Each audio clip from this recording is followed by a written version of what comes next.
U.S. Election 2024. The Supreme Court is prepared to arrest a Trump supporter. Peter Navarro, a former advisor to Donald Trump, was unable to evade prison at the last minute thanks to the decision of the United States Supreme Court.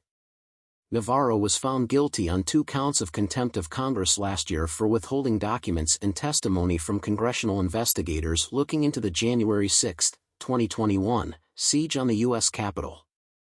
During this incident, a mob of people supporting former President Trump tried to stop the certification of Joe Biden's 2020 victory over Trump. Despite Navarro's ongoing appeals, a court ordered that he serve a 4-month prison term in February.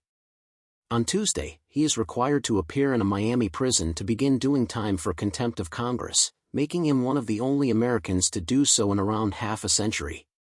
John Roberts, Chief Justice of the Supreme Court, rejected Navarro's request to stay out of jail while his conviction was appealed in a Monday opinion. Donald Trump's MAGA supporters are worried about Supreme Court Justice Ketanji Brown Jackson's remarks on Monday on the First Amendment in the context of the Murthy v. Missouri case. 2 Republican attorneys general from Missouri and Louisiana, together with 5 individuals from the social media community, went to the Supreme Court on Monday to present their case, which claimed that the Biden administration had gone too far in pressuring social media to remove disinformation. Claiming a violation of their First Amendment rights, the plaintiffs contended that content moderation amounted to censorship. No justice, regardless of their political leanings, seemed convinced that the Biden administration had gone too far in its efforts to force private corporations to remove objectionable content. This case, along with others involving social media, is likely to have far-reaching consequences since the court's ruling may establish new norms for online free speech. Among the justices who appeared dubious about a decision that would severely limit the government's interactions with social media during Monday's arguments, Jackson stood out. She voiced worries about hamstringing officials' capacity to communicate with platforms regarding specific issues, namely the COVID-19 pandemic. Through an online form, Newsweek has requested a comment from the Supreme Court.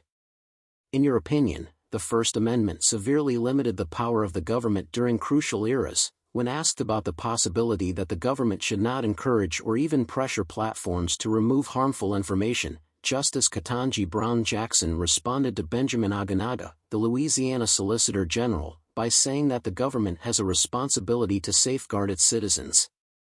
That worries me a lot because it seems to suggest that the government is unable to address the root cause of the problems, while simultaneously allowing the First Amendment to function in a context where the government perceives danger. Following Jackson's remarks, a number of MAGA fans have voiced their disapproval on X, formerly Twitter, in relation to the First Amendment. North Carolina Republican Dan Bishop wrote, "Chilling indeed," in response to Jackson's remarks on X.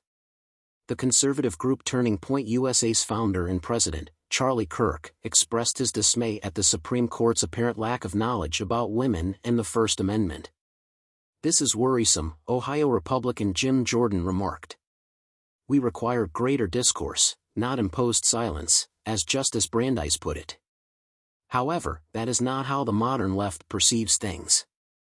But other justices than Jackson voiced doubt. Another justice who disagreed with Aguinaga was Sonia Sotomayor.